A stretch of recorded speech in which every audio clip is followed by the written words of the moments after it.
Welcome to Nation's Vision. Vallabhaneni వంశీని పరామర్శించడానికి వెళ్ళిన జగన్ అక్కడ మీడియాతో మాట్లాడాడు. జైలు ముందు నిలబడి జగన్ కొన్ని వ్యాఖ్యలు చేశాడు. తన సామాజిక వర్గం నుంచి ఎదుగుతున్న వల్లభనేని వంశీని చూసి ఓర్వలేక తొక్కేయాలని చంద్రబాబు, లోకేష్ అరెస్ట్ చేయించారని అన్నారు. రాష్ట్రంలో లా అండ్ ఆర్డర్ దిగజారిపోయిందని కూడా అన్నారు. రాష్ట్రంలోని పోలీసులు తెలుగుదేశం పార్టీ నాయకులకు సెల్యూట్ చేస్తూ అన్యాయం చేస్తే మాత్రం రేపు వైసీపీ గవర్నమెంట్ వస్తే అన్యాయం చేసే నాయకులను బట్టలుడదీసి నిలబెడతాము అని కూడా అన్నారు. రిటైర్డ్ అయిపోయినా కూడా అందరి సంగతి తేలుస్తామని అన్నారు. ఇక్కడ అర్థం కాని విషయం ఏమిటంటే, మొన్నటి వరకు చంద్రబాబు నాయుడు తన సామాజిక వర్గాన్ని మాత్రమే ప్రోత్సహిస్తున్నాడని చెప్పే జగన్ ఇప్పుడు సడన్గా ఈసారి తొక్కేస్తున్నాడు అని అనటం ఆశ్చర్యకరం.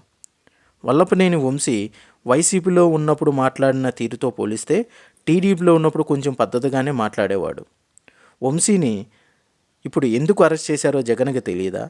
ఇంకోటి, లా అండ్ ఆర్డర్ గురించి జగన్ గారు మాట్లాడారు. మీరు గవర్నమెంట్లో ఉన్నప్పుడు పట్టాభిని, రఘురామకృష్ణరాజుని కూడా అరెస్ట్ చేయించారు.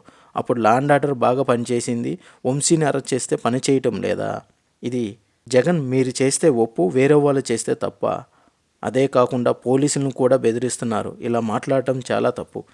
ఇలా మీడియా ముందల పోలీసులను బెదిరిస్తుంటే ఎందుకు పొలిటీషియన్స్ మీద యాక్షన్ తీసుకోవటం లేదో అర్థం కావటం లేదు. పోలీసులు ఇలా మాట్లాడిన వారి మీద యాక్షన్ తీసుకుంటే ఇంకోసారి ఎవరు ఇలా మీడియా ముందల పోలీసులని బెదిరించకుండా ఉంటారు. Thanks for watching. Please like, share and subscribe my channel for more videos.